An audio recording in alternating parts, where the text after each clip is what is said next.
Hello everyone, I hope you're having a nice day. So I've talked about how I use my notebooks directly related to my philosophical studies. Now I want to talk about another way I use them that is not so explicitly related to philosophy, but has helped me nonetheless. As I've mentioned already, these notebooks have become an essential tool for my personal growth and self-understanding. This, as you'll see, will also be related to my philosophical studies, but in a more indirect manner. So, what's inside these notebooks, you ask? Well, let's see. And hoping it's not going to rain very soon. I'd say that in them you can see the evolution of my mind for the past 6 years or so. You'll find my personal, emotional, and intellectual development. You'll be able to see some of the most defining moments, thoughts, reflections, and experiences in my life. That is one reason why they are so precious to me. When looking at them, I can explore all this and have a very direct contact with my past self, and I can watch myself grow and evolve. But I also credit these notebooks for this same growth and evolution that they preserve now as an extension of my memory.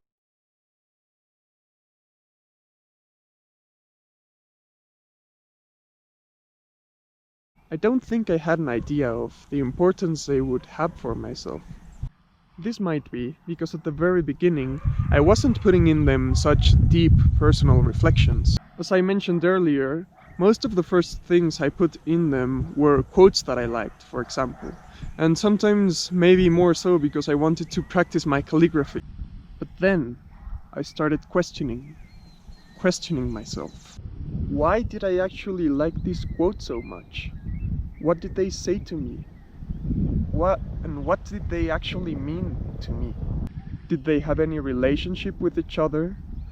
Did they talk about similar ideas or ideals? As I partially or fully answered these questions, I began to gain a much deeper self-knowledge. There was at least one thing they all had in common. Me. They resonated with myself, or with who I dreamt of becoming, and so I started to know this person better. This, of course, was closely related to the questions I wrote on my notebooks, which I wanted to answer. And they weren't necessarily philosophical questions in a strict sense. They might be questions I had in a science class or while reading a book. The drawings at that time were not so reflective of my profound feelings as sometimes my drawings today are. However, they did reflect my interests, and at least they reflected my interest in art and painting. The part of pursuing questions became much more intense. At that time in my life, and since then, I had a deep and intense need for constant learning. I think I always had it, but by using these notebooks to write the questions down, to further pursue them, I was constantly feeding and making my hunger for knowledge grow. On my first notebooks, you'll find subjects I learned at that time, like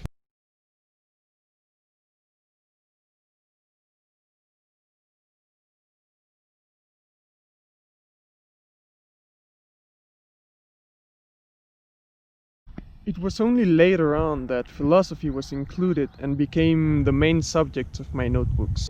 However, I think my process of learning philosophy started at those very first notebooks.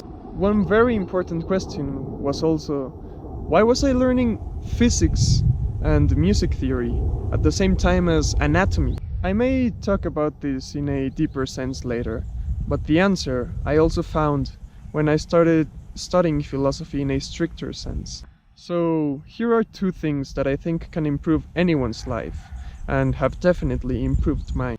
Constantly express what you feel, what you like or dislike, and try to think why you feel this way. I personally did it a lot in the form of writing, but later also in the form of drawing or painting, as I now also try to do it in the form of music.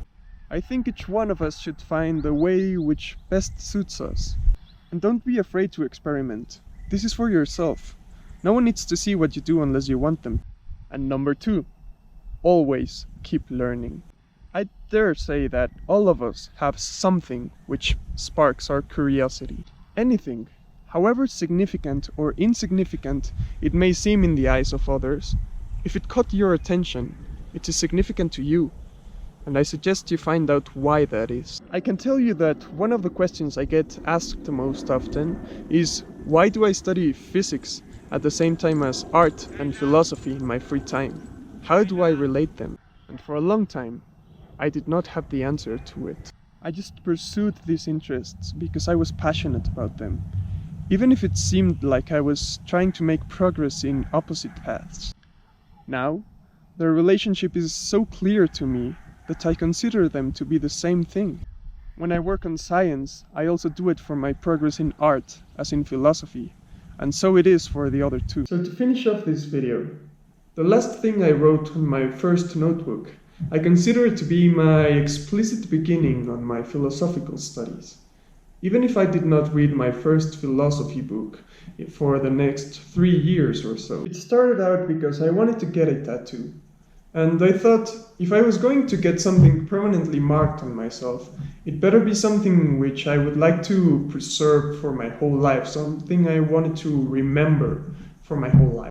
So now the question was, what was this something which I would like to have as part of my life, always? When I imagined myself old and retired, the most peaceful and ideal way I thought about it was to live in a hut in the woods with a huge library filled with books, and most importantly, with my notebooks which I had completed for my long life, with all kinds of knowledge. If there was one thing I thought I could do for my whole life, I thought it was learning, writing, and reflecting, being around books. So I decided that what represented this thing I wanted for my whole life was wisdom.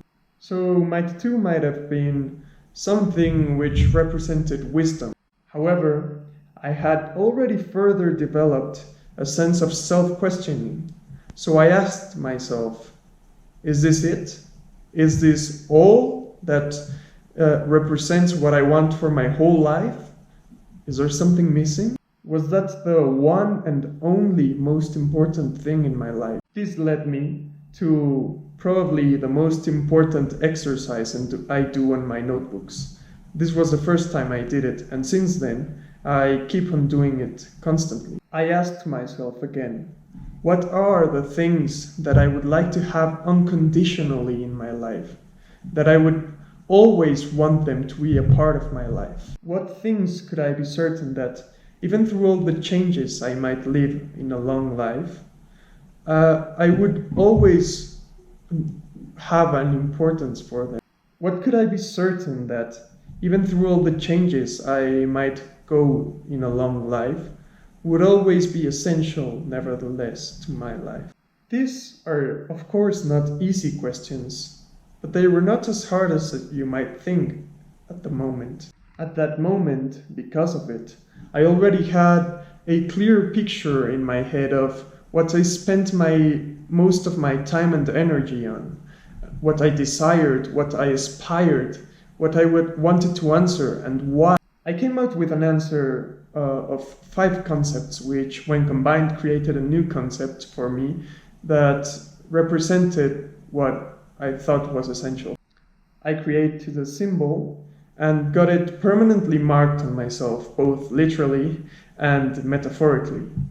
Now, I will not say that my interpretation or understanding of this concept has not changed through my life. However, I like to think of it more as evolving. Nevertheless, that's not the point for right now. The point is that since then, my life acquired an unimaginable sense of direction. My actions were now guided, and I knew what I had to spend my time and energy on if I wanted to live the life that I desired, if I wanted to become who I aspired to.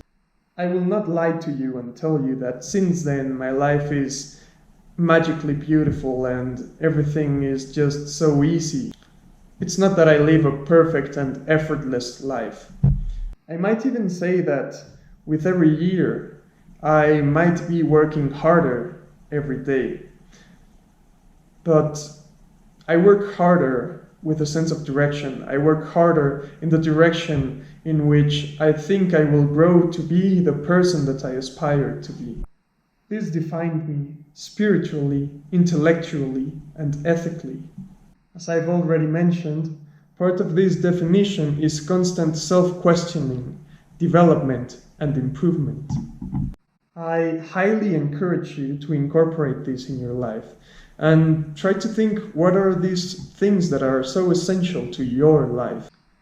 Now, I am not saying that you should find the same answers and concepts that I found for myself. What I encourage you to do is to find out your own answers, understand them, develop them, and be faithful to them. And when you do this, there is one more thing left to do: constantly question them. I hope you found this video useful and the things I suggested on it. I truly hope they improve your life as they did mine. If you do, please leave a like. And if you would like to talk about it, please write to me. I'll link my Instagram in the descriptions and you can talk to me. I'd love to talk about what answers or what you have found out for yourself. I will soon start to talk about the first philosophers and start a historical journey through philosophy. So subscribe if you would like to see that. And for now, thank you all for watching.